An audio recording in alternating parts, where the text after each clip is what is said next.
Nquthu ngoba ngiyazi ukuthi njoba lapha nje nonke ngiyanazi ningabaseNquthu. NingabaseNquthu nonke. Ngiyathokoza ke futhi namhlanje ukuthi ngimela ngizokwamukela umnikazi wosuku lenkululeko. Lolu usuku okuthiwa iFreedom Day. Hayi, uyedwa nje umnikazi walo. Umntwana. Niyangizwa yini bakithi? Uyedwa umnikazi wosuku lenkululeko, umntwana wakwaphinda ngene. Hayi, akekho omunye. Siyayisizwe nje kushiwo. Lalelani phela. Kancane sengahlala. Ngifuna ukuthi ngisho lokho. Uma ngithi mina yini ngithi uyena umnikazi wosuku lenkululeko nje. Phela abafethu bonke babe ngekho esele yedwa kulelizwe. Kwafika lapha uhulumeni wayikhona ngaleso sikhathi wobandlululo ethi izabelo zonke azithathwe ngokwazo. Wathi yena cha, angeke abanye besejele, angeke abanye besekudingisweni, bayobuya kuhlabe phansi kuxoxwe kwenzeka kanjalo. Kwabuywa kwahlala phansi kwaxoxwa. Laqhamuka usuku lenkululeko. Ubani owenza lokho? Umntwana. Ngiyabonga. Amandla. Hey. Ziyenzeka izinto eSouth Africa.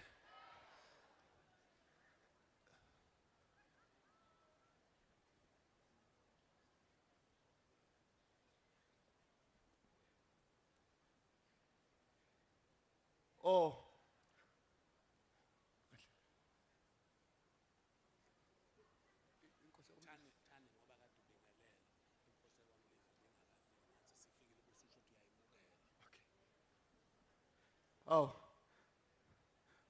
Umntwana sokwenzeka okunye bengakubonanga.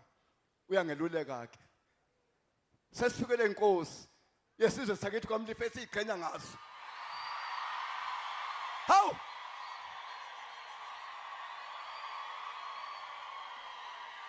Mre. Hawu! Uyazi ngacabanga lapha phansi ngaqalaza ngangayibona. Uyazi ngajabula. Ngiyabonga.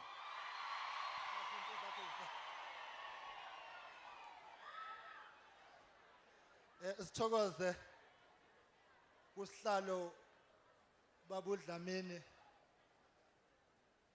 Khosi kuyakudumedisa. La yabuwa hanyana. Comrades, iprogram yethu iyashesha. Ngizothatha leli thuba nje ngoba udadewethu uComrade uZungu khona umunye umsebenzi obalekile lapha phandle awenzayo njengoba silosifika nje ngoba ngiyafuna ukusho ndaba ezithi ukuthi abantu abadla bonke labantu abadla abaseNquthu. Omkhuleko nje abafikile bezovakasha mhlawumbe ungasiba mhlawumbe su10 kodwa bonke labantu abaseNquthu. Ekseni ngithema ngiqalaza ngoba ngeke ngadlule edolobheni ngoba ngiyengithanda ukuyolunguza nje ngoba ngibuye ngiyiphaphele. Ngabona abantu baseDandi, ngabona abantu baseVryheid, ngabona abantu basempangeni, ngabona abantu basemnambithi kodwa kuthiwa kuzokhankaswa eNquthu. Cha, thina sidinga ukungena ngaphandle. AbaseNquthu bonke labantu abala. Akekho noyedwa importiwe. Local is lekker. Sanibonani kwa Ward 1, Ward 2, Ward 3, Ward 4, Ward 5, Ward 6, Ward 7, Ward 8, Ward 9, Ward 10, Ward 11, Ward 12, Ward 13, Ward 14, Ward 15, Ward 16, Ward 17. Sanibonani Nquthu. Ngibheke ku-12. Ngibheke ku-12. Ndaba ezitha.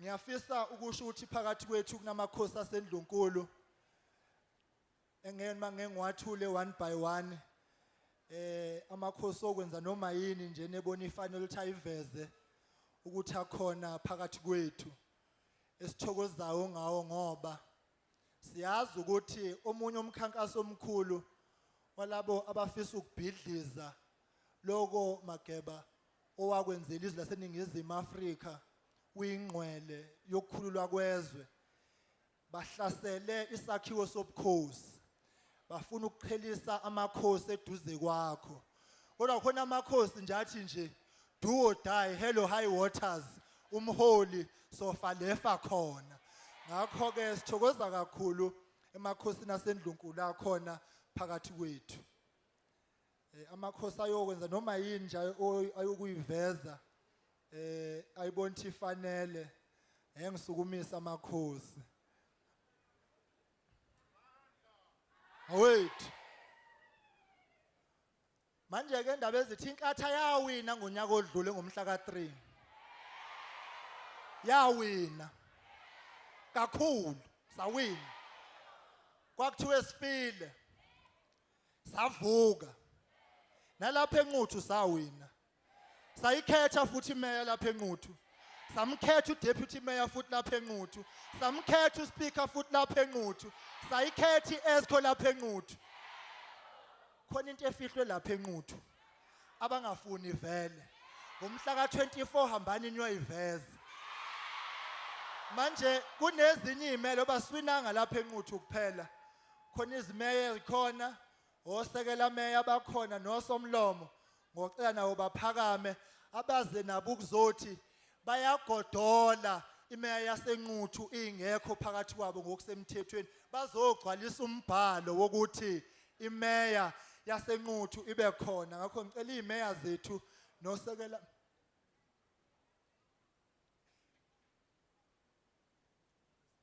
ngizocela ukuqala ngomeya waSondeni ubaba uNtshangase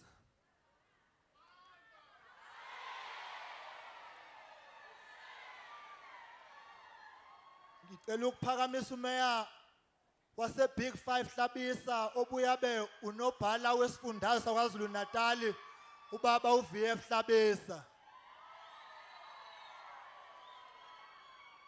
ngidilike lapha ezantsi komakhelwane ngiphakamisa imeya yaseMthonjaneni ubaba uBiyela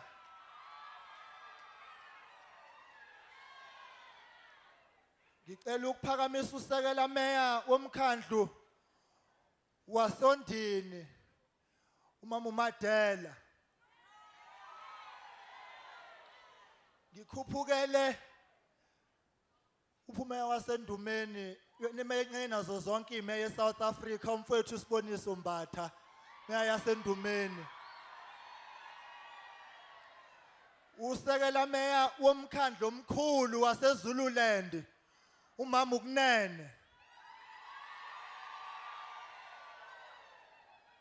ngizophuthuma nje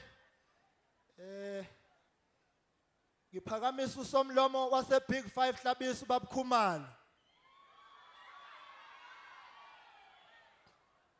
ngiphakamisa usekela meya omkhandlu waseMthonjaneni mfowethu uNtombela usomlomo womkhandlu waSondini umama uManana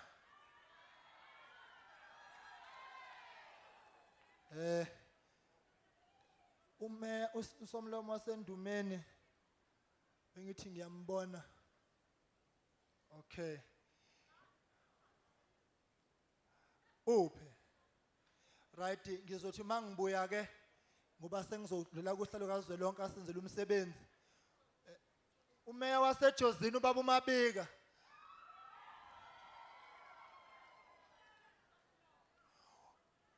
uMamgumbi usomlomo wasejozini manje ngibona kabi lapha phezulu ngizobuye ngibuyeke baholi njengoba sengichazile ukuthi nobuholi bePEC bukhona phakathi kwethu buholwa ubaba uMS Yengwa kwaManda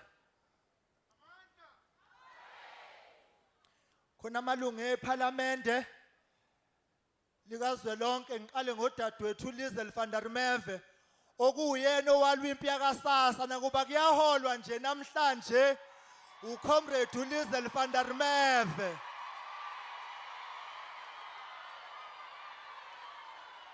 ngoba wangekholwe ukuba kazange abhekane nomkhankaso ukuthi akuholwe thina konke nje sasikwenza kwakungukumseka nje ngoba efuna ukuthini ukuthi akuholwe ngoba impesheni yafika nenkatha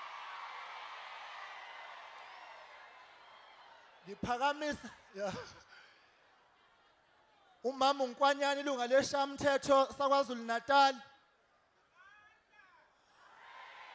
ubaba uMothala ilunga leshamthetho saKwaZulu Natal makhona engingababonanga amalungu eNEC bese ngiwabingelele siqala uhlelo ngithatha leli thuba ke baholi ngizobuya ngoba sengicela manje amamashal enze sure ukuthi wonke umuntu ongaphandle uza ngaphakathi wonke umuntu ningasho lo mphathi wohlelo ukhuluma kakhulu nabezitha ngizocela ukwethula amalungu eParliament laseNingizimu Afrika khona phakathi kwethu ngikhuleke enkosini yakwacebe kukhulu kodwa ke ngeke ngisayisukumisa inkosi kodwa nayilunga leParliament eCape Town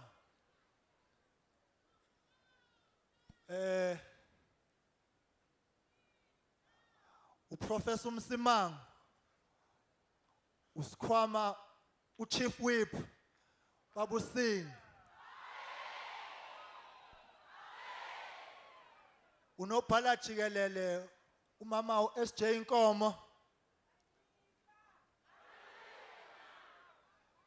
umama uTP kaMadlopha Mthetho lungemshini saKwaZulu Natal uhlelo lonke umuntu wabesifazane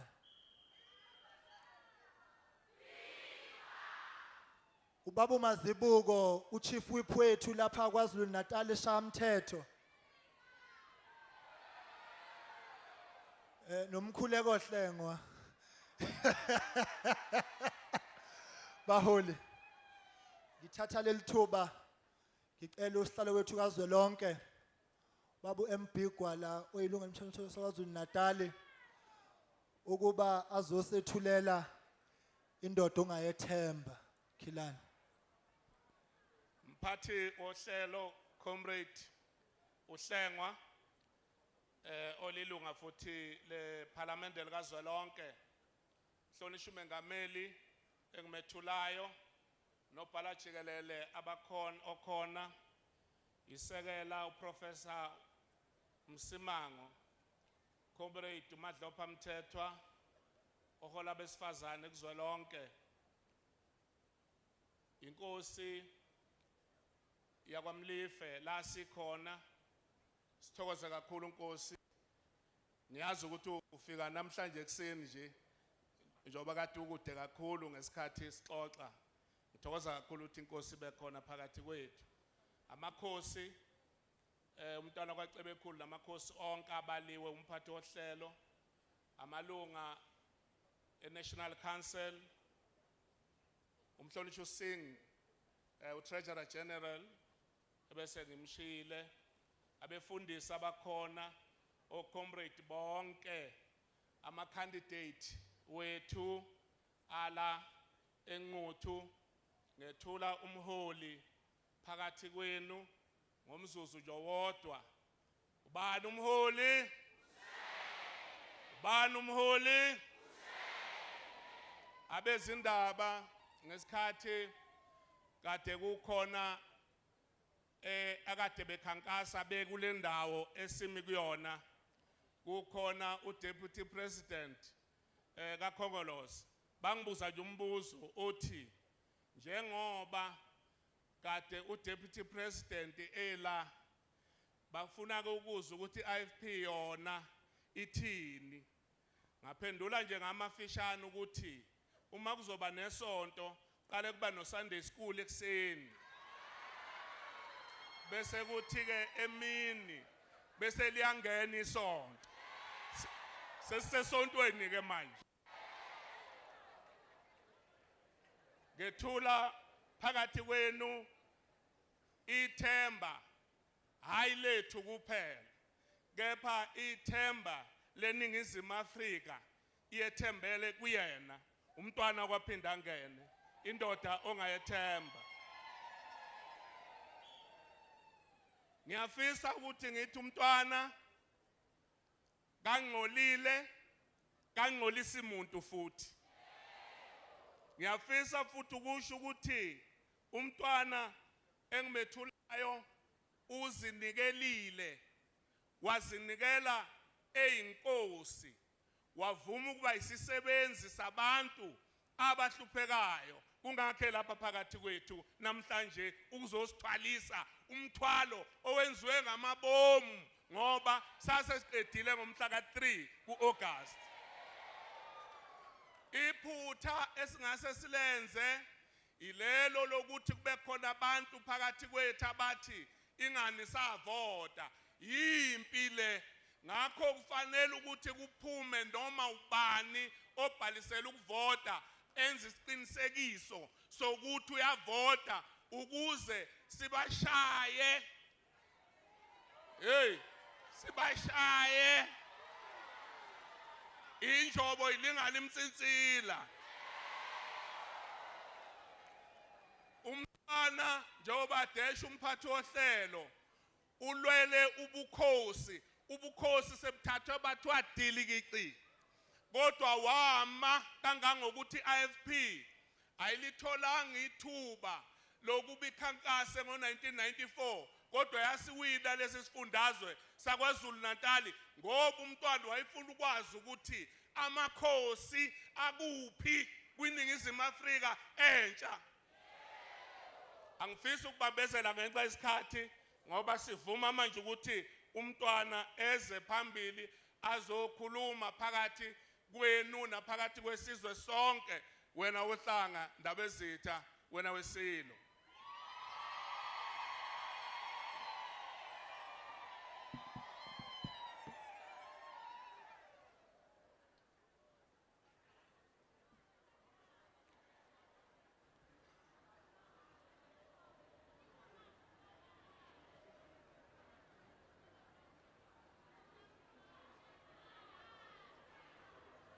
Asambe weshenge siye emazweni siyozabalaza. Sambe weshenge siye emazweni siyozabalaza. Siye emazweni siyozabalaza. Sambe weshenge siye emazweni siyozabalaza. Siye emazweni siyozabalaza. Siye emazweni siyozabalaza.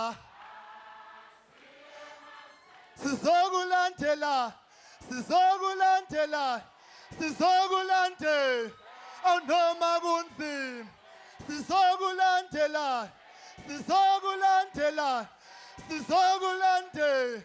awunoma kunzima. Awunoma besigwashi awunoma besidubula awunoma besibo awunoma kunzima. Awunoma besigwashi awunoma besidubula awunoma besibo awunoma kunzima. Sizokulandela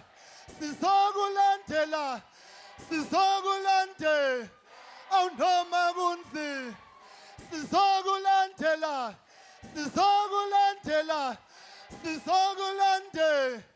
awunoma kunzima. Amandla ilizwe ubani umholi Sihone!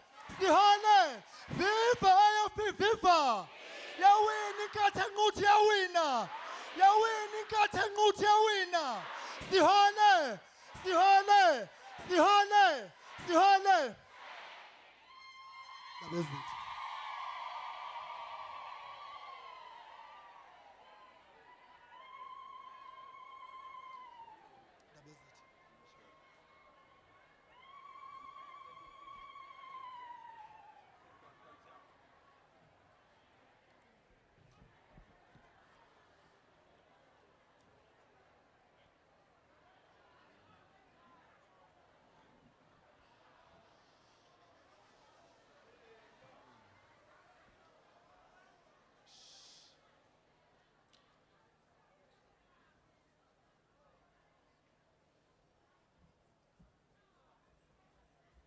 Umphathi wohlelo ilungu elihloniphekile lephalamende nosolakazi lonke wentsha umntwana enkosi umkhuleko Hlengo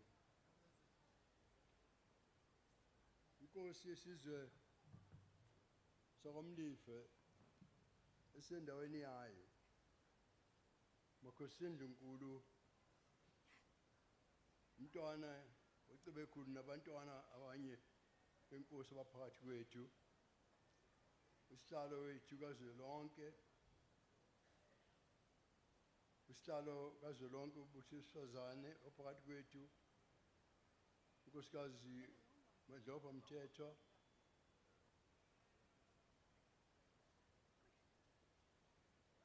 amalungu esigungu esiphezulu sethu NEC okhona kuwe amalungu eParliamente yase Cape Town akade ethulwa phakathi kwenu enimabonileyo namalungu esifundazwe sakithi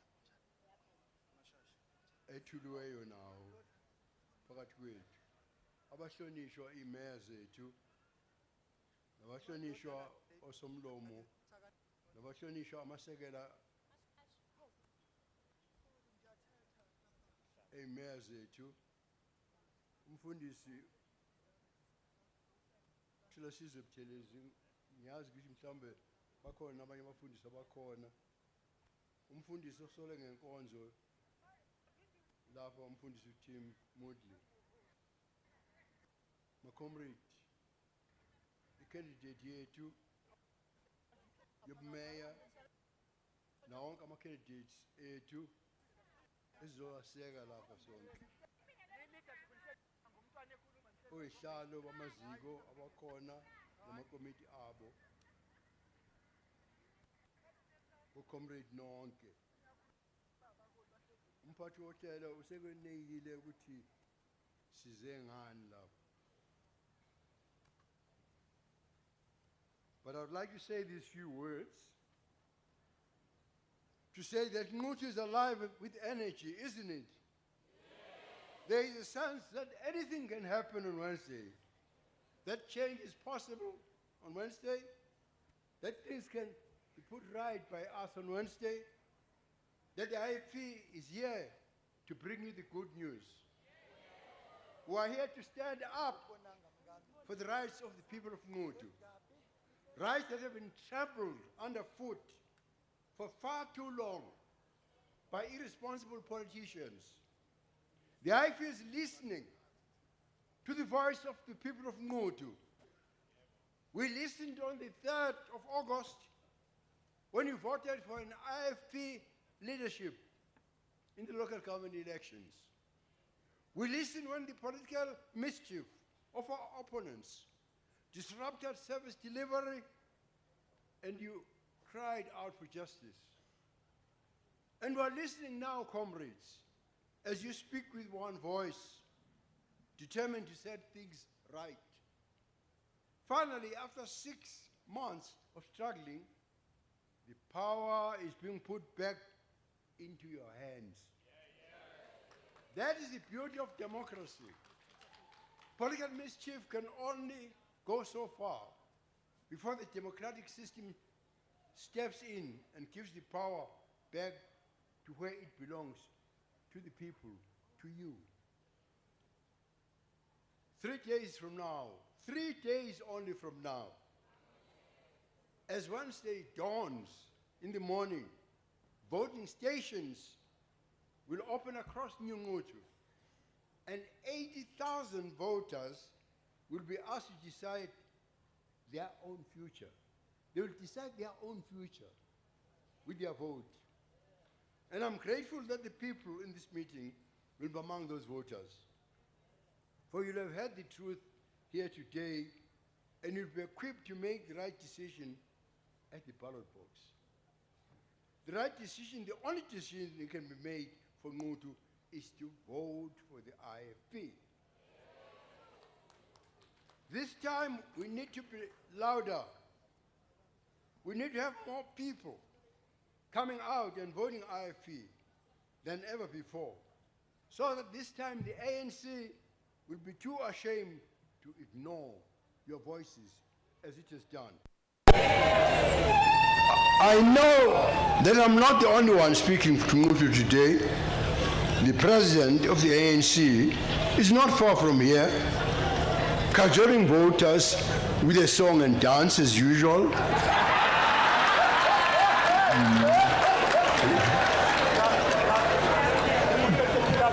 It's quite amazing that the president agreed to come to Nquthu today. Have you ever seen the president? No, the deputy president, the national chairperson of the ANC, the secretary general, the treasurer general of the ANC. Have you ever seen them turn up for a local election? Ever. History will be made on Wednesday. Let me tell you, comrades, why they came. It isn't about Nquthu. It's about seeing the balance of power in Mzinyati district municipality. That's what it's all about. Because if the ANC can get Nquthu in their pocket, they'll take over the whole district. They can't bear the thought of losing to the IFP in Nquthu. Not again. Because an IFP victory in Nquthu will bring an IFP victory in Mzinyati. That is the problem. Because that would really make the ANC look bad. So these visits by all these big wigs are public campaigns. And they're publicity campaigns, no more and no less. The problem is that the ANC focuses too much on looking good and not enough time of being good. Hear me. They spend too much time focusing on looking good and not enough time on being good. Let me remind us, comrades, what happened in Nquthu to spark the need for these by-elections. Immediately after the local government elections, it became very clear that the IFP would govern Nquthu. It was simply a matter of electing the mayor, the speaker, and other office bearers to administer the governance of the municipality. But at one meeting after the next, the election of office bearers was disrupted and everything in Nquthu ground to a halt. We understood the politics behind it. If the ANC could keep a spanner in the works for long enough, by derailing the election of office bearers, then the MEC could step in. In terms of our constitution, the MEC of Corporate Governance and Traditional Affairs can dissolve a local council and place a municipality under her administration. In other words, the MEC, who is a member of the ANC, can effectively put under ANC rule any municipality where the people voted for a different party. All it takes is suspension of good governance for long enough through political mischief. And this is exactly what happened in Nquthu. Service delivery was put on hold for the sake of political power play. For half a year, governance in Nquthu was suspended purely through the selfishness of a power-hungry party, the ANC. Once Nquthu was under administration, Kokta started assisting ANC councillor candidates to campaign. One ANC candidate was given 3 Jojo tanks of water so that he could take them to the community as a gift from the ANC. They do this always when our people are desperate. The effects of the terrible drought we suffered are still being felt, and water is in high demand. Government has the responsibility to assist, not to use water as a marketing tool to buy your vote. That is an abuse of state resources. When we talk about corruption, that's where it starts, with abuse of power and abuse of government resources. Having Kokta take over municipal administration is in itself not a solution. Umzinyali district municipality is under administration, and it has failed to deliver water to Msinga, where families are in a crisis. The non-delivery of water has led to violent protests in Msinga, where there's even been a loss of life. It feels as though Msinga is being punished for wanting an IFP leadership. And that punishment is coming from a government department acting on behalf of the ANC. Again, that is abuse of power. And those who pay the price are the people. Where is the ANC's integrity in all of this? They are so hell-bent on power that they are willing to cause hardship and suffering for the sake of scoring merely a political point. We need to get Nquthu under the wings of the IFP so that the IFP can lead Mzinyati. This is the only way to ensure that the local and district municipality will work in partnership to serve the needs of all our people in this district. Director of programs, I'm astounded when I hear politicians tell you that they can deliver in Nquthu if you give them a vote. They are willing to halt service delivery. They have halted service here for 6 months just because things didn't go their way. How interested are they in your well-being? Is that a demonstration of how much interest they have in your well-being? I was surprised when I heard the provincial leader of the DA telling you that the DA can take over Nquthu, like they did in Johannesburg. He didn't mention though that the IFP assisted them to take over Johannesburg. We entered a cooperation agreement with the DA, which was negotiated by our leaders here, the National Chairperson and our Treasurer General, Mr. Singh, after local government elections, agreeing to support their leadership in Johannesburg, while they support the IFP's leadership in KwaZulu-Natal. Our agreement is based on the belief that the DA is the strongest check on the abusive governance of the ANC in Johannesburg, and that the IFP is the strongest check in KwaZulu in preventing that abuse of power. That belief is confirmed by the results of the local government elections, which saw the IFP regain our position as the biggest opposition in KwaZulu-Natal.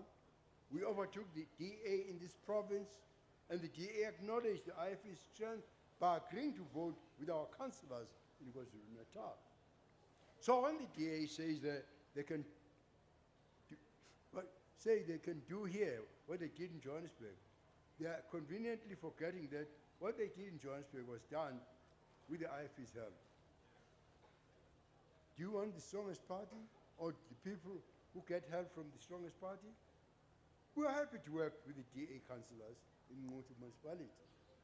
But the IFP needs to lead if Nquthu is to get the governance it deserves. From a leadership position, comrades, we can work hand in hand with anyone willing to serve the needs of our people in Nquthu. Because from leadership, we can keep that working partnership on track, ensuring that the right policies are implemented. There are policies on which we disagree fundamentally with our opponents, such as the issue of traditional leadership, as our national chairperson has referred, and our national chairperson of the Youth Brigade, our MC, has referred. I've championed the role, powers and functions of the institution for decades, continually putting pressure on government to recognize and protect traditional leadership through legislation.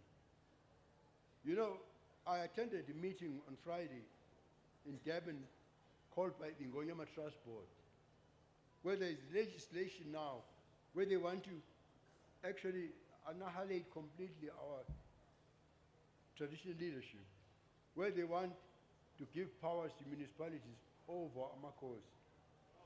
I think we have no choice but to take to the Constitutional Court.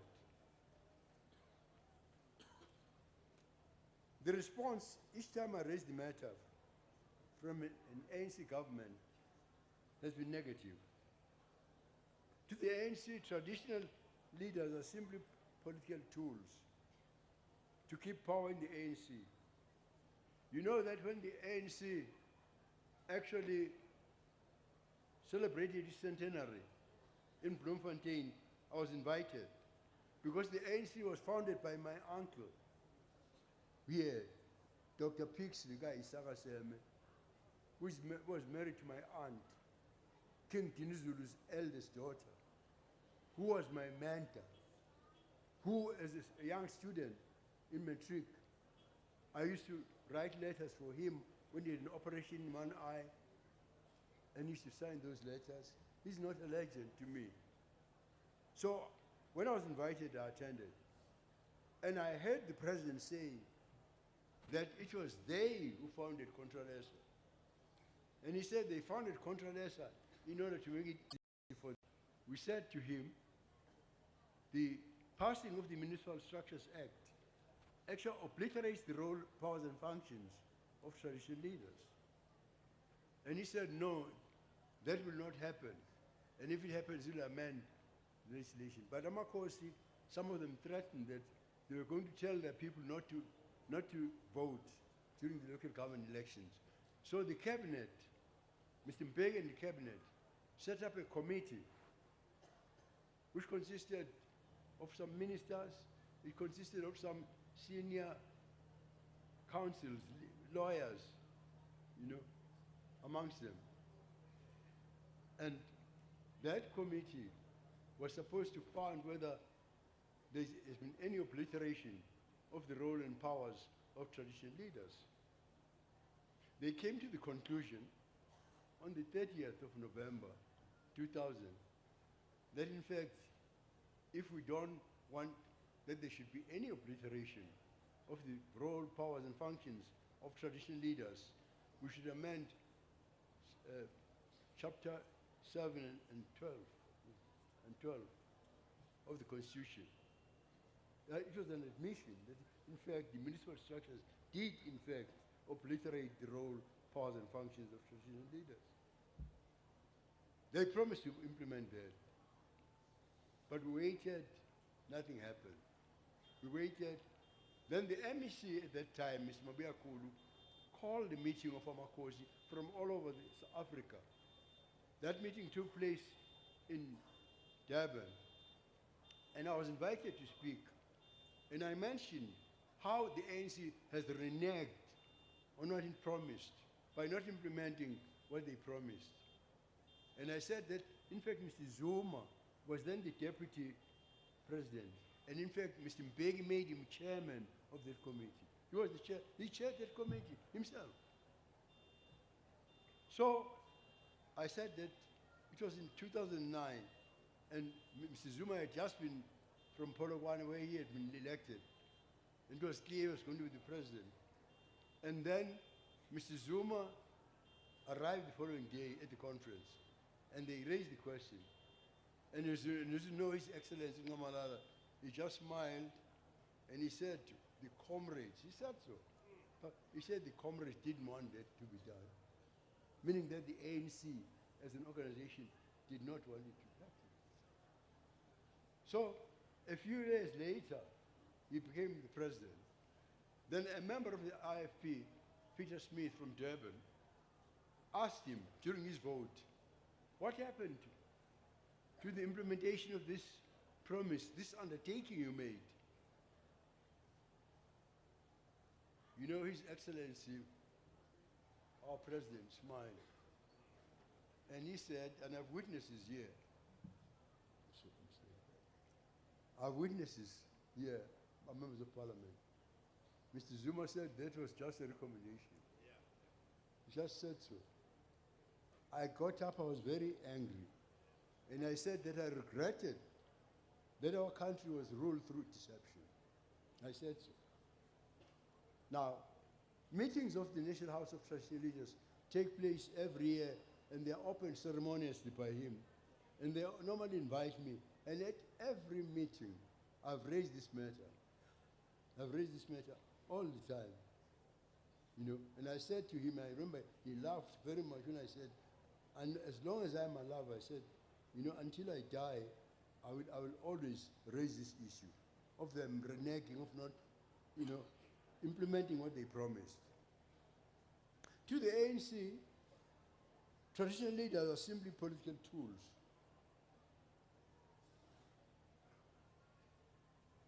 They are nothing more or less. They want us to be just ceremonial figures, Muriel, who they use just for ceremonial purposes, who have no role in looking after their people. When Nquthu, your father, worked with me, we had power in our areas, we had levies with which we helped our people in our areas, all of which they were obliterated. Because they want us to be neither fish nor fowl. They've never fulfilled their promise. Then the ultimate insult, as far as I'm concerned, is Section 81 of the Municipal Structures Act, which says that in an area, I think 25% of Amakosi can attend, in any area, to attend municipal meetings. But when they attend those meetings, they do not vote even.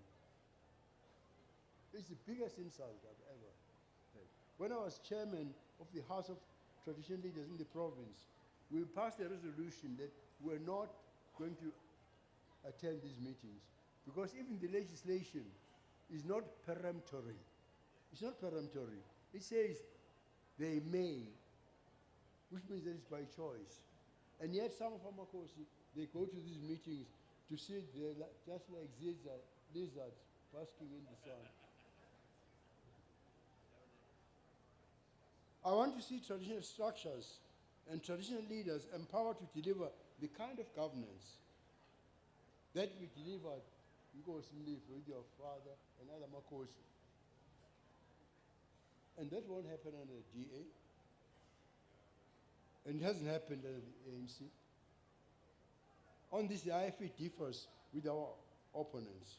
We are the only one, the only party carrying the voice of the people as far as this major issue is concerned.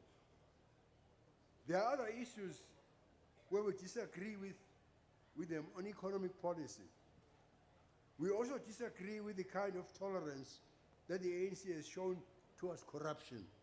While they talk about eliminating it, but we see nothing happening. It is corruption and poor economic policy that has brought our country to the point of being declared today to be a junk, to be in the point of a junk status. Why must the entire South Africa hang its head in the international arena because of one man, the president? I'm not alone. When I lay the blame at the doorstep of the president, it is not just the IFP, and not just the opposition either, that has lost confidence in the president. More veterans of the ANC, former ministers, and former members of the NEC have pleaded with the president to do what is honorable and step down. Millions of South Africans have joined the campaign to remove the president. I can tell you, comrades, that some senior leaders in the ANC have actually come to me, not just small, what you call fries, but very senior people have come to me and asked to me, they say, but as an elder, why don't you advise him? But I've said in Parliament, the president won't listen to me. If he won't listen to the stalwarts of his own party, on the cry of the people of South Africa, he surely won't heed the wisdom of Buthelezi. Unfortunately, this problem was created by the ANC, and I said in Parliament, and my colleagues can bear you out, that it is the ANC only which can resolve this problem. Well, there will be another vote of no confidence in Parliament, but unless the ANC MPs who hold the majority in Parliament vote with their conscience, it will yet be another exercise in futility. Right now, the Constitutional Court is deciding whether the vote of no confidence can be done through a secret ballot. In that way, all MPs will be able to vote without fear of intimidation or reprisals. We believe this will allow good faith servants of people to vote according to their conscience. So we await the decision of the Constitutional Court. But I must say, comrades, that personally I would be surprised, pleasantly surprised, if the Constitutional Court can order the National Assembly to have a secret ballot. When I studied constitutional law for non-degree purposes at university, we were taught the rule of separation of powers. And I was not surprised then when the case came before the Constitutional Court that the Chief Justice raised the same point I'm making now, the same concern.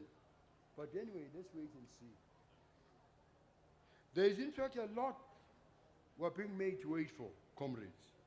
We're still waiting for the President to give reasons for his midnight cabinet reshuffle. That's so the Minister of Finance kicked out and 20 cabinet positions shifted around. The court found that the President must explain his actions. Was this really in the best interest of the country, or was the President under pressure to protect his own interests? Even here, you know, I was also the head of government, was Zulu government, and I also had cabinets. But in fact, I had no obligation actually to consult anyone. So, but we have a new constitution, and people are hoping that under the new constitution, it may be different. But as far as I know, the appointment of ministers is at the discretion of the president or the head of government, whatever. Increasingly, South Africa is learning that the ruling party doesn't play by the rules. They don't play by the rules. Unfortunately, this is also the case when it comes to elections. In countless elections and by-elections, dirty tricks have been employed to manipulate the outcome of elections. Apart from violence, intimidation, and bribery, electoral fraud has become common, where people are induced to vote where they don't reside to boost the numbers of a particular party, i.e. the ANC. The IEC has assured us that it will be using an electronic system on Wednesday throughout Nquthu to ensure that voters who vote here are not registered elsewhere. We're waiting to see that. So if anyone has been bribed, comrades, to vote illegally in these elections, we are warned. You'll be found out, and you'll be the one who pays the price, not the people who bribe you. Electoral fraud is a criminal offense. So don't be caught selling your vote. In a democracy, your vote is your most valued asset. So why sell it for the promise of a job which will never materialize, or for food parcel that will be gone tomorrow? Your vote can secure plenty of tomorrows when good governance changes your circumstances entirely. I got so frustrated when government brings food parcels to a community just before elections, which they've done here in Nquthu, pretending that there's some sort of gift which comes from the benevolence of the ANC. I tell people again and again, don't be fooled. Take the food parcels, because they are bought with your money. Government used money, in fact, that was set aside for more important things like building houses, maintaining schools, etc. And they use that money to buy food parcels instead, to deceive you by using them as a bribe. Because they think that food parcels will buy them votes. So take the food parcels, please, comrade. Please, take the food parcels, but reject the bribe. Vote with your conscience. Vote for the party of integrity. Vote for the IFP.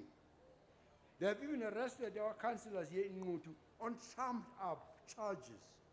Trumped up charges. That is how desperate they are. They have used every trick in the book. Every trick. I've been asked many times by journalists to predict the outcome of this election on Wednesday. I always respond that I'm not a prophet. But I always say that if this election anyway is free and fair, without bribery, without manipulation, without tricks, then the IFP will do very well on Wednesday. I have no doubt. I have no doubt. We did very well on the 3rd of August because voters could see the truth in our IFP's campaign when we said, trust us. We're a party you can trust. With all that has happened in the last 6 months, it is abundantly clear that our opponents are not to be trusted to take care of your needs. Thus, when elections are held on Wednesday, it is safe to say that voters will flock, as is the case today, they'll flock to the IFP. I want to thank you for registering to vote. You have done the right thing. Now we are really ready to shape not Nquthu's future, but in fact your own future. We are the wall, in fact, that stands between Nquthu and corrupt leaders, between Nquthu and the abuse of power. We are the wall, in fact, that protects your home from those who want your vote without your voice. They don't want to hear from you or to serve your needs. They just want you to be a number that boosts the ballots and gives them power. I urge you to cast your vote for people who genuinely care. We've endured a long and difficult battle in Nquthu to get service delivery back on track. The battle can be won, believe it or not, the battle can be won on Wednesday. And we have the ability and power as IFP to even have a landslide victory on Wednesday. Let victory be in the vote. So let us declare here, comrades, that the people come first, and the people, as they did on the 3rd of August, will certainly, in my view, choose the IFP, as they did last year. Thokoza kakhulu ubona inkosi iphakathi kwethu. Ngiyakhuleka mrena. For me, when I see you, I have a feeling of joy and sorrow, because I always think of your father, with whom I work. Siyakhuleka emakhosini, umntwana ocebekhulu nabantwana benkosi abakhona. Siyakhuleka mntwana enkosi umphathi wohlelo, mntwana enkosi yakwaHlengo, osiphathele uhlelo namhlanje, usihlalo wentsha. Siyakhuleka kusihlalo wethu wazolonke, umhlonishwa uGwala okhona la. Khuleke sigungini esikhulu seqembu esikhona ngothi lwaso namhlanje phakathi kwethu, ngaphakathi kwaso ukhona nosihlalo kazolonke omuthi wesifazane ukaMandla Mthethwa. Khuleke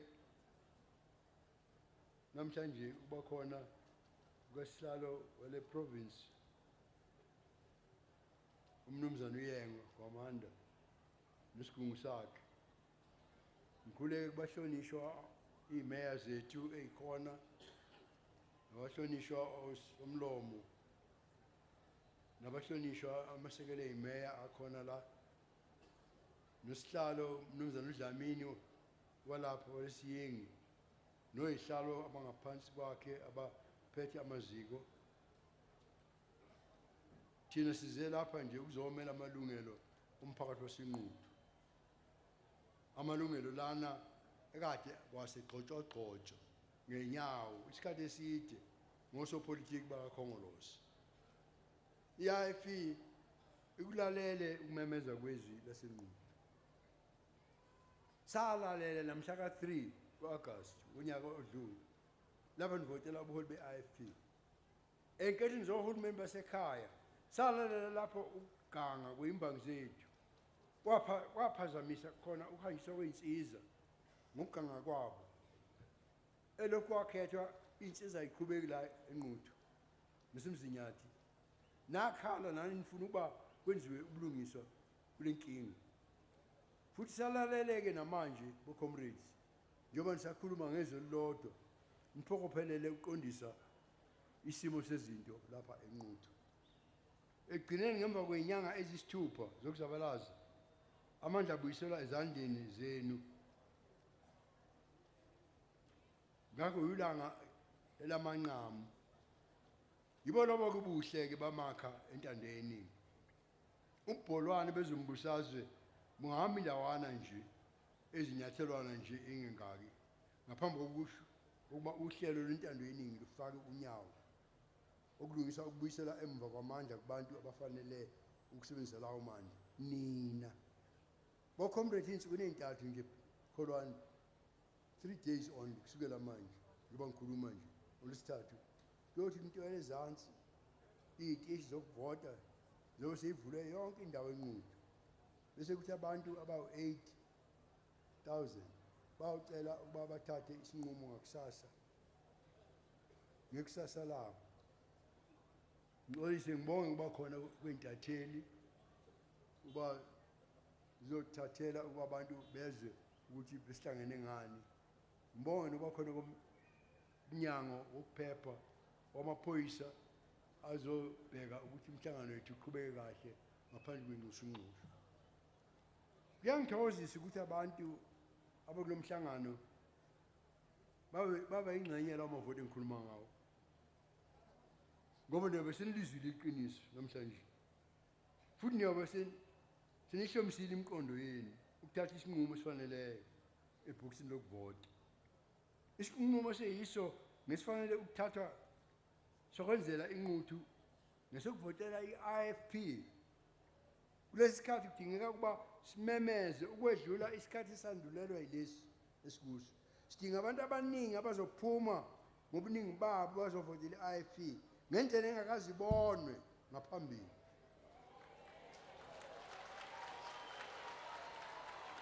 ukuze i-ANC izizwe ijivazekile ngokungawanaki amazwi enu ngiyazi ukuthi kakuyikusini akusimi ngedwa okhuluma eNquthu namhlanje umhlonishwa umengameli wezwe umengameli ka-ANC osengegunya loba umengameli we-ANC ukuqamana nje nalapho esikhona kusuka lapho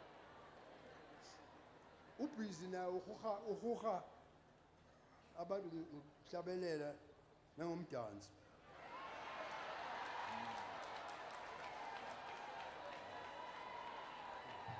ngithi nonke niyamangala ukuthi umengameli uvumile ukuza lapha eNquthu nina ngeke nisho ukuthi mina ubuso bangani bazi lapha eNquthu ngeke nikusho lokho kodwa umengameli kuyamangalisa uze lapha eNquthu kwezisekelo likaMengameli bakithi ngase ngabona usemengameli uRamaphosa ephethe ukhamba lotshwala ephuza utshwala apho likhulu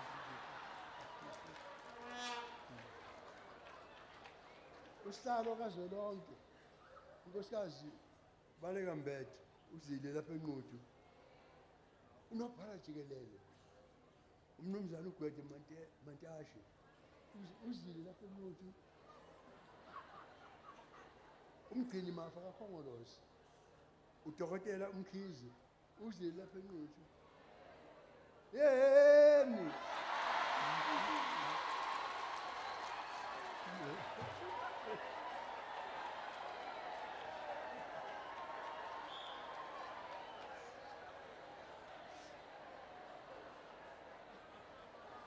akaze sibone lo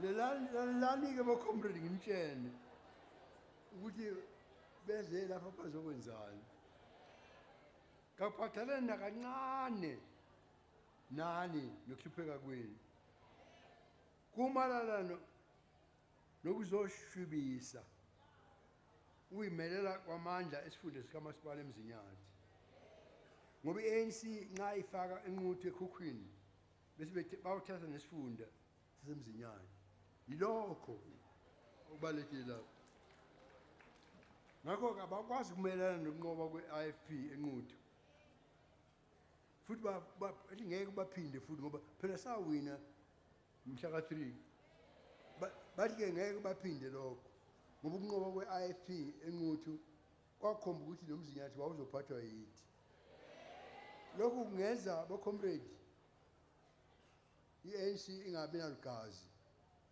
ngakho-ke nje lokhu kuvakasha kweyikhondla ngakhongolose kuyikukhankasela ukubukwa nje ngoba ngonontanda kubukwa bo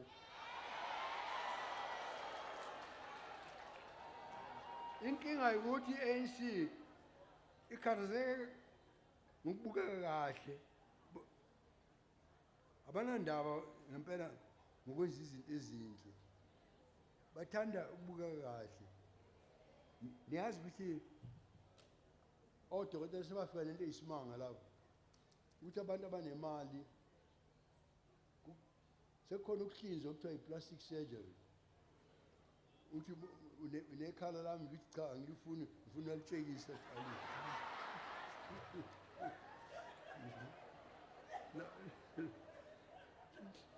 yilokho kuphela abazokwenza akeke nikhumbe nje bocomrade ukuthi kwenzekani eNquthu kwenzekani ukuqhuma inhlansi udala ukuvutha kwaleli langa lomlilo ngemva nje wokhetholohulumeni basekhaya kwacaca kwathi bha njengaleyo nto ke leyo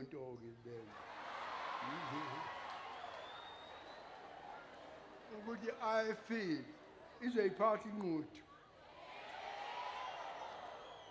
kwase phethe imenje bachazile umhlonishwa uHlengo usomlomo neziphathimandla kamasipala kodwa ngoba nezichungechunge zomhlangano zokukhetha iziphathimandla beyiphazanyiswa ukhongolose ngamabomu lokhetho belingadingekile ukumosha imali kahulumeni ngoba thina sawina mhla ka-3 August abantu basikhetha mhla ka-3 August asizokujabhisa abantu ke manje bese kwenzeka okunye noba sivume uba kwenzeka okunye ngaphandle kwalokho abantu abayiqokela khona eNquthu sakuqonda okushaya amanzi nale mbijikwebu yabo uma ngabe iANC yayiqhubeka nomdondo wamaqhinga ukubambezela uhlelo lubhuntshisa ukukhetha kweziphathimandla zalomasipala abelindele ukuba ungqongqoshe njengoba senzile abesengenela-ke athole iy'thwethwe zokuthi angangenela kanjani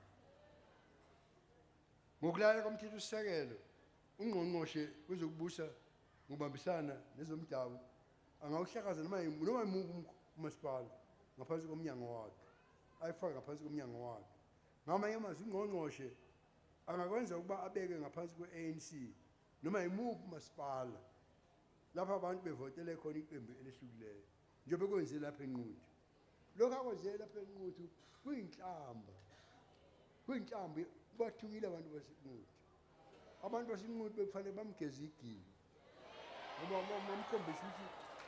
bamkhombise ukuthi abalona ibhola lawosopolitiki khatshwa nje likhatshwa eliswelini nje yilokho-ke kwenzeka eNquthu ukhanyisa kwey'nsiza abanandaba ukuthi sonke lesikhathi umphakathi waseNquthu awuxoshi izinsiza kwamisa yonke into ense ngesimanga somdlalo ngezembusazwe esigameni sonyaka ukuphathwa komsebenzi kamasipala ngosemthethweni kwamiswa kwacaca ngokusobala yilokhu kwenzeka nje ngesimanga sobugovu ukuyicabangela bona siqu ngokuphathwa liphango lokulabalabela ucosha amandla ezimbusazwe ngoba iqembu lami labo lehlulekile umntwana omkhulu okwasoka simbone umalume wami olenye umama ongizalayo wayethi laba bantu abanomhawu igama lawo lesizulu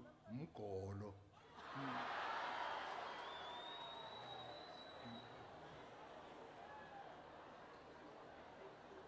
Uthe nje lapho sekuqalile ukuphathwa ngomthetho eNquthu waseqala ukukhokha ukusiza amalungu angena umkhankaso sasizwa ukuthi elinye ilungu le-ANC selinikwe lamathango abizwa ngoJojo uba phela liwase kubantu njengesipho esivela ku-ANC bakwenza lokhu ngesikhathi abantu bakithi behlezi ngesinqe sodwa futhi beyilahla amathambo impumelelo somiso isasikhungethe ezweni lonke imjunju yayo ayikapheli namanzi isidingo sawo sisezingeni eliphezulu kakhulu uhulumeni unesibophezelo sokusiza umphakathi kodwa hayi ukusebenzisa amanzi njengethuluzi lokuheha ukuthenga abantu bathenga ivoti leni lokho kungumkhonyovu igama lawo ngumkhoshokosho wokusebenzisa dedengu amafa kahulumeni amele idingo zombuso ngoba befuna ukuba bekhona abakuzuzayo ngokombusazwe nxa sikhuluma ngokukhwabanisa unyaka lokucathula kwabo kuqala lapho ukusebenzisa ngokwenkohlakala amandla ombuso nokusebenzisa ukuhlaphaza amafa eyidingo zikahulumeni ukuba ukhokha athathe ukuphatha kwamasipala ekushutheke phansi kwekhwapha lakhe lokho ngokwakho nje akusona isixazululo umasipala wesifunda emzinyathi uma nje uphethwe ngaphansi kophiko lolu usuwehlukile ukuletha izakhamuzi zasemsinga amanzi lapho sekuzoba khona inxushunxushu ngengwadla esomiso emsinga kwaze kwalahleka umphefumulo emsinga into ebuhlungu le evelayo ayenziwa ukhongolose abanandaba nalokho ukuthi kufana nabantu balahlela imphefumulo uma bezuze bona ngokumbusazwe ishayile insimbi ngiyaphinda futhi ngithi lokho kukuxhashaza kwamandla ombuso ekugcineni imbibizane yalokhu idla kubantu bubu ubuqotho be-ANC kuyonke lento bayinikele egugumbeni namandla nokuthi bayimisele ukudala ubunzima nokuhlupheka phakathi kwabantu bakithi begcine nje bezuze amaphuzu ombusazwe kuphela inquthu siyidinga ingaphansi kwamaphiko we-IFP ukuze ikwazi ukuhola umzinyathi yikuphela kwendlela lena engaqinisekisa ukuthi umasipala wasekhaya kanye nowesifunda bawusebenzisana ngokubambisana ukuletha izidingo zabantu emphakathini yabo kuyangimangalisa abacomrade nxa ngizwa osopolitiki bethi banganilethela izidingo zenu eNquthu uma ningabanikeza ivoti lenu maye babo bamise kodwa ukuletha kwezidingo sonke lesikhathi about 10 months manje ngoba into zingahambanga ngohlelo lwabo konke abantu abanjalo singasho ukuthi banalo unake nxa benalo lungakanani unake lwabo mana izidingo zempilo yenu ngabe ngamanga lapha umholi we-DA lapha esifundazweni umnqwango ethi yini i-DA ingayithatha iNquthu njengoba benza eGoli okungimangazayo ukuthi akaze antshele ukuthi sengathi uwe nje comrade lo now comrade wethu ke ngicela phakathi kohlelo ukuba methule comrade yethu umsini nenhlanhla nokhulu osimeleyo kuyaqala ngqa ukuze sibe namakhansela aphetheyo umasipala wedolobha elikhulu kunawo wonke eGoli. Comrade,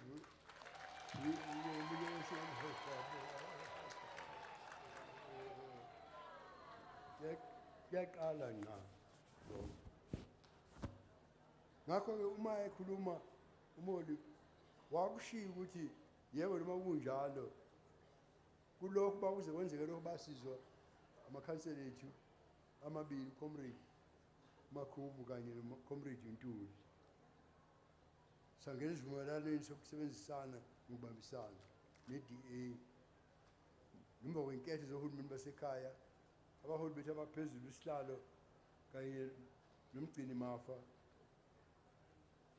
yiba ababekhuluma nabaholi be-DA. Isivumelwano sethu sesekelwa i-DA inamandla kakhulu ekuphenyeni ukuxhashazwa kwamandla ukuphatha ubusa ba-ANC eGoli, i-DA. Kanti nathi sinamandla amakhulu ukuphenya i-ANC la lesifundazwe saKwaZulu-Natal.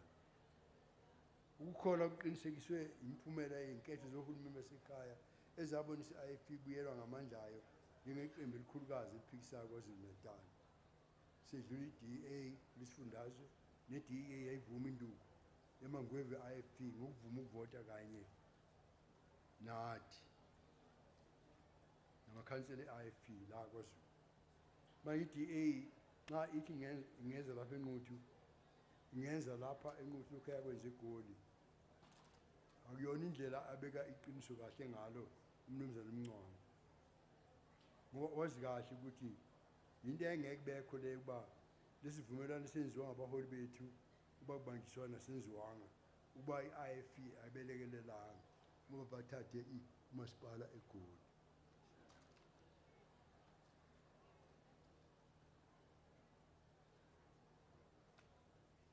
Niyalifuna iqembu lesikhondakhonda na noma abantu abacosha usizo eqenjini lesikhondakhonda?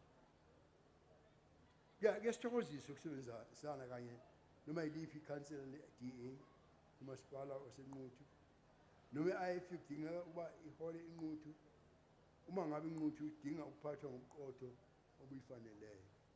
Nifanele ubuqotho.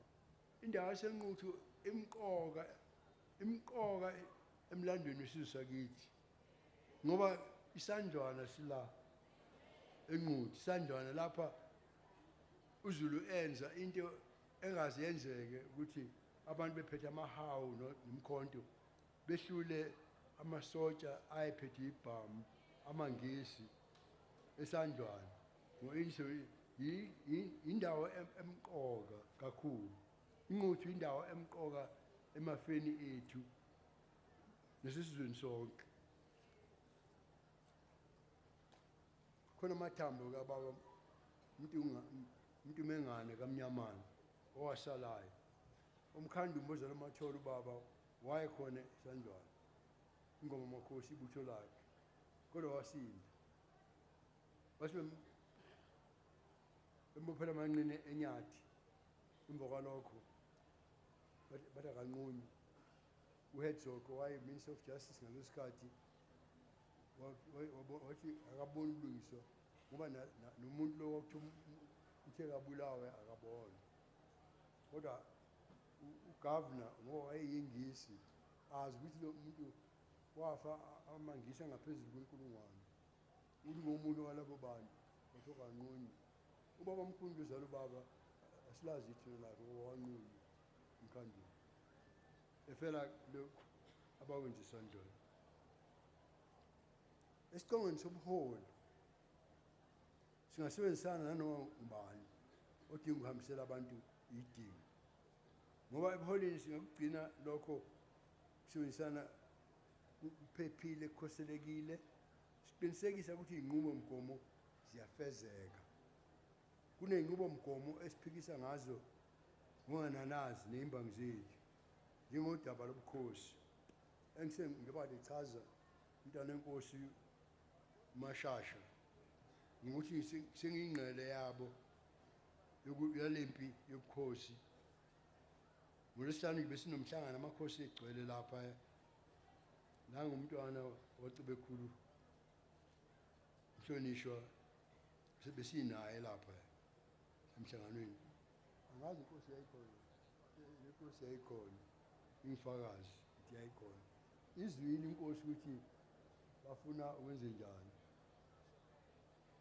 ukuthi sebeza lapha endaweni yakho bezenze sengathi bathanda amakhosi senganomngani wayo sengathi inkosi ayazi ukuthi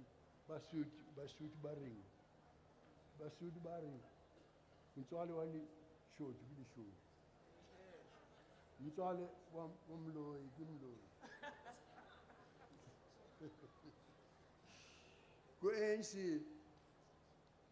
abaholi bomdabu yinto nje futhi bese kudingiseni babesho ngokusobala ukuthi mase kuphethe bona into abayiqeda leyo babe kusho nje bengananazi lokho bethembisa ngo-2000 kwathiwa kuzochitshelwa umthetho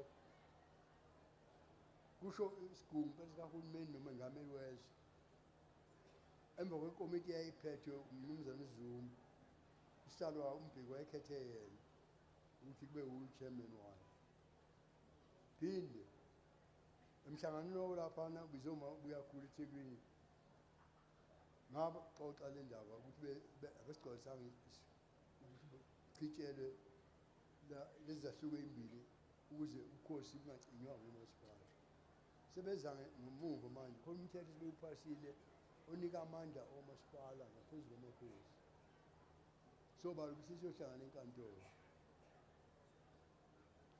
enkantolo nabo ngoba ngeke sivume lokho ngeke sivume saphila ngakho-ke i-DA angiyithuka ngiyigxeki uma ngithi isho ngokusobala ukuthi ayihambisani nomholi bomdabu ukhongolose kahambisani nomholi bomdabu abanandaba nakho bathi yinto okwenzayo kodwa basho lelizwe lalilwelwa amakhosi ayelwa nayikhipha abantu ababefa befela lelizwe mina ipolitiki ngayifunda ngihlezi edolweni kumama impela umntwana magogo engixoxela ngokuthathwa komukayisemkhulu inkosi Cetshwayo ithathwa iziyodingiselwa eCape Town nayo iziweli yabona uQueen Victoria phesheya engixoxela nguyise inkosi uDinizulu wankosi uDinizulu owahlupheka kakhulu baba mkhulu kodwa balamakhosi awalutho ubaba mkhulu uDinizulu wahlupheka kakhulu ngoba basixabanisa basebethi amakhosi ngase bebuyisa inkosi Cetshwayo singasekhona umsindo kodwa singasekhona umsindo kade ungekho lo msindo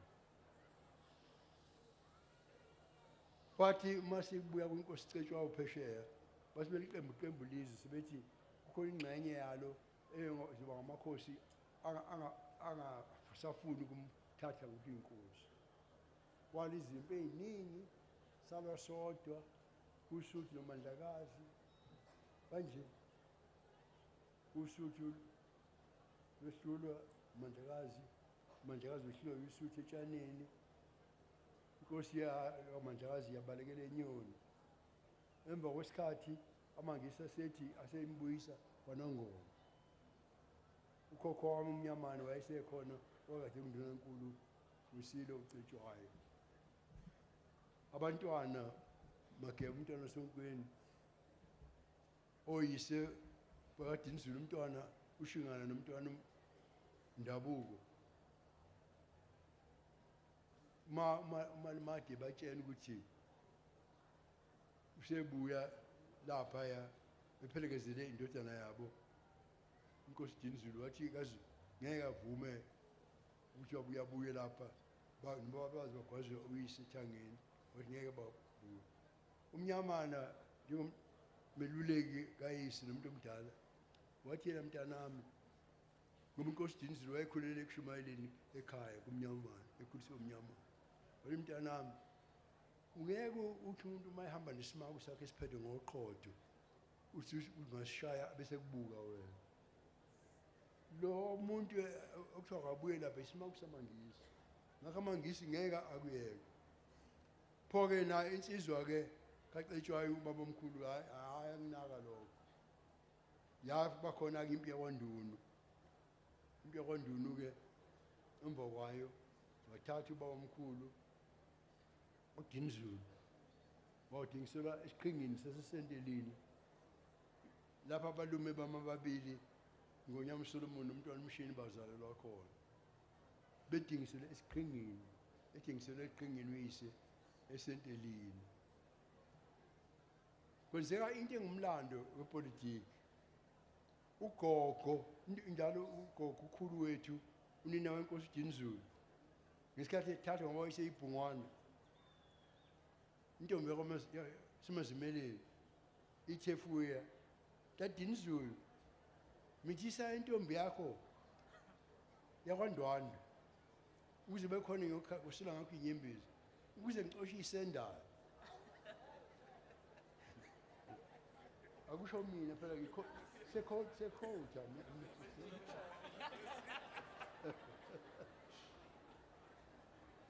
wahamba-ke baba omkhulu nempela wakwenza lokho ngebhadi intombi leyo yazala intombazane izibulo likaDinizulu. uDinizulu wathi uphikisile ugogo wathi uphikisiwe.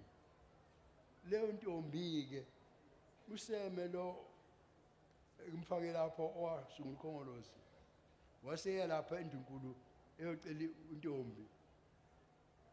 Kwasephethe umalume wami Solomon wasemnika u-anti wakhe umntwana usabhede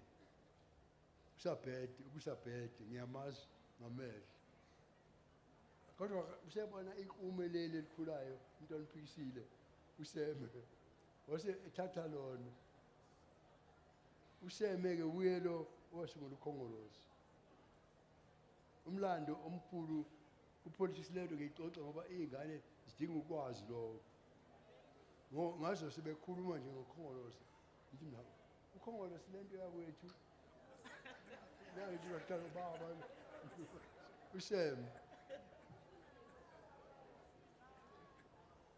Ngisho ukuthi amakhosi ahlupheka ngoba kwathi emva kwalokho inkosi yakwaZondi yasisusa impi kaBhambadi, impi imali yamakhanda. Inkosi yakwaZondi yasithatha umkayo uMazuma isiyomfihla ekhaya komama oSuthu nendodakazi yayo ukholekile icela inkosi imfihlele umkayo nendodakazi ukholekile. Umntwana ongizalayo bexoxa ngokholekile babedlala naye bezingane. Ngenxa yalokho kuthe uma sethethwe icala sekuphela impi yamakhanda waseboshwa inkosi uDinizulu waboshwa wafaka icala lokuvukela umbuso. Emva kwalokho wafaka ejele eNewcastle waboshwa eNewcastle.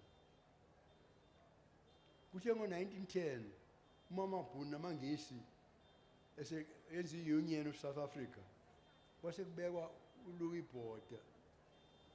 Botha wayengumngane kaDinizulu ngeke kubelwa noMandlakazi kuyogcina bayelekelelwa yiwo amaBhunu noLouis Botha ekhona.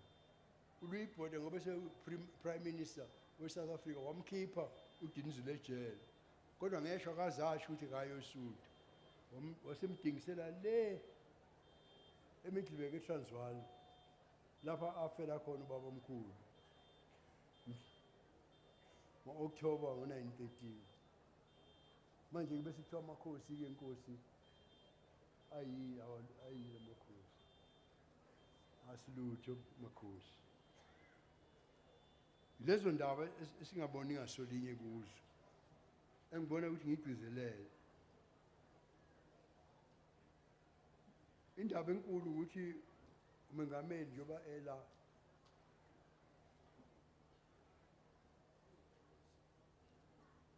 sekuye iwici zabaholi abadala ababese abanye babe ngongqongqoshe bethi akashenxe ayiceleni.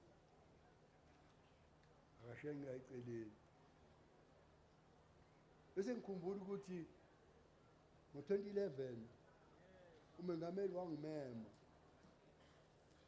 eThekwini endlini yakhe leseThekwini ngangihamba noyiphethe i-ofisi uzakhele Khumalo wafike wathi kimi nampa abantu benkatha sebekuphendukele laba babe sebeqale i-NFP wathi sonke siyakuhlonipha okwenzele izwe ngakho sebezobona irekhodi yakho ilegacy yakho mina shenge bengoluleka ukuthi usalushenqa wehle ebuholini benkatha kusho umnumzane Zuma kimi ngathi kuye Msholozi ngoba upresident wezwe mina ngiyakuhlonipha ngibaba wethu phela sonke namaqembu angahambisani nani kodwa ngabe kuyezwakala ukukhuluma kwakho kuba akungakho ngoba ukhongolo engene kulo msindo okhuluma ngawo ngoba ngikhuluma nje usihwale umholo omkhulu weli kade la wakade undunankulu eGauteng kade lapha ezothi thina i-IFP abantu besifazane sibaphatha kabi sidlala ngozanele magwazi nabafazi bakakhongolosi laba kuthiwa i-League Women's League babehlabelela ngami bethi ugatsha indoda enjani esaba umfazi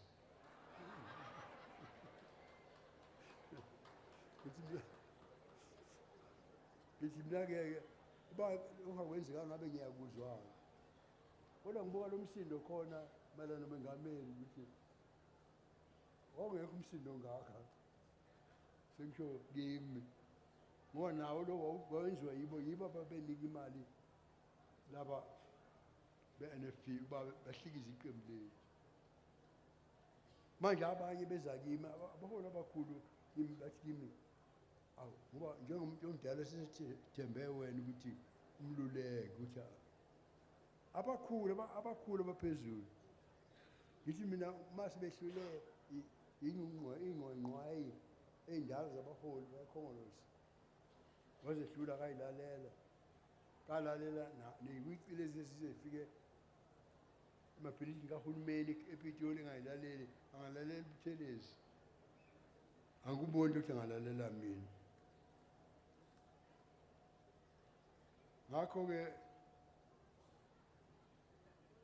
kuzobe kube khona isiphakamiso lapha ePhalamende oza kwethu esinabePhalamende bayazi ukuba-ke basenze isiphakamiso sokuthi asamethembu umengameli amaqembu lapho kisaya onke ahlangana onke avotele ukuthi akhishwe kodwa ngenxa ngoba sasihuhwa nawe ukuthi ngisho phakathi kwabo ngisho usitshwebhu wabo impela ePhalamende umthembu Jackson sebesho ngosobala nongqongqoshi bakho Honeycomb ethi akabuyele eceleni Msholozi kodwa akaze akwenze lokhu mina badlala ngami babethi mina ngiyomeluleka ngoba ngeke ezwe ukusho yimi mase hlule labo ngakho-ke kukhona okuningi osekwenziwe esingasilindele njengokuthi nje khona udaba olusenkantolo ukuthi uma leso siphakamiso esikhuluma ngaso senziwa bekufanele kuvotwe nge-secret ballot leyimfihlo kodwa noma nathi sikulo lo mshikashika kodwa angibonisisi kahle ukuthi inkantolo enkulu ingatshena